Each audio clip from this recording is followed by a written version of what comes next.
તો જામનગર જિલ્લામાં યોગ દિવસની ઉજવણી કરવામાં આવી હતી। આજે વિશ્વ યોગ દિવસ છે અને તેની ઉજવણી થઈ રહી છે। અનેક જિલ્લાઓમાં તેની ઉજવણીઓ કરવામાં આવી છે। તો 1396 સ્થળોએ યોગ દિવસની ઉજવણી કરવામાં આવી હતી। તો જિલ્લામાં 3.31 લાખથી વધુ નાગરિકો સહભાગી થયા। પોલીસ પરેડ ગ્રાઉન્ડ ખાતે ઉજવણી કરવામાં આવી હતી। ઉજવણીમાં કેબિનેટ મંત્રી મુળુ બેરા ખાસ ઉપસ્થિત રહ્યા। કલેક્ટર, વિકાસ અધિકારી, પોલીસ અધ્યક્ષ ઉપસ્થિત રહ્યા હતા। જેમાં પરેડ ગ્રાઉન્ડ ખાતે મોટી સંખ્યામાં લોકો ઉપસ્થિત રહ્યા। લોકોને યોગ કરવાના ફાયદાઓ વિશે જણાવવામાં આવ્યું હતું। તો યોગ દિવસની ઉજવણી કરવામાં આવી હતી। તમામ લોકો જોડાયા હતા। યોગ દિવસની ઉજવણીમાં કાર્યક્રમમાં તમામ લોકો સહભાગી થયા હતા। જેમાં 1396 સ્થળોએ યોગ દિવસની ઉજવણી કરવામાં આવી છે। તો કાર્યક્રમમાં કેબિનેટ મંત્રી મુળુ બેરા પણ ખાસ ઉપસ્થિત રહ્યા હતા। તો કલેક્ટર, વિકાસ અધિકારી, પોલીસ અધિક્ષક પણ ખાસ ઉપસ્થિત રહ્યા અને તમામ લોકોએ યોગ કર્યા હતા।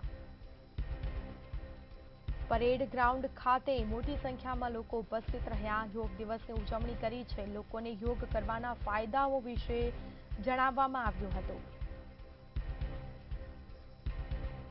જામનગર ખાતે પણ વિશ્વ યોગ દિવસની ઉજવણી કરવામાં આવી।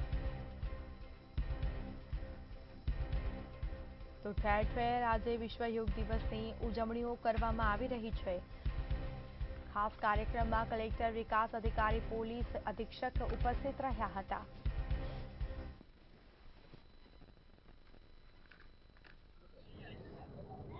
વિશ્વ યોગ દિવસની સૌને શુભેચ્છાઓ। આજે જામનગર જિલ્લામાં જિલ્લા કક્ષાનો વિશ્વ યોગ દિવસનો આજનો કાર્યક્રમ છે જામનગર પોલીસ પરેડ ગ્રાઉન્ડમાં રાખવામાં આવ્યો હતો। ખૂબ મોટી સંખ્યામાં આજે યોગ પ્રેમી ભાઈઓ બહેનો આ કાર્યક્રમમાં જોડાયા હતા।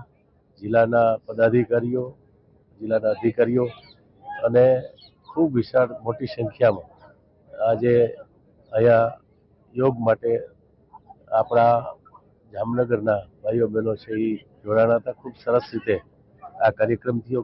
આજે આદરણીય પ્રધાનમંત્રી શ્રી મોદી સાહેબે, વડાપ્રધાનશ્રીએ પણ આજે વિશ્વ યોગ દિવસ આંધ્રપ્રદેશથી, વિશાખાપટ્ટનમથી એની સંદેશો આપ્યો। આપણા ગુજરાતના મુખ્યમંત્રીશ્રીએ જે આપણું ઐતિહાસિક નગર એટલે વડનગર છે, ત્યાં વડનગરમાંથી આ કાર્યક્રમમાં એ પણ જોડાણા।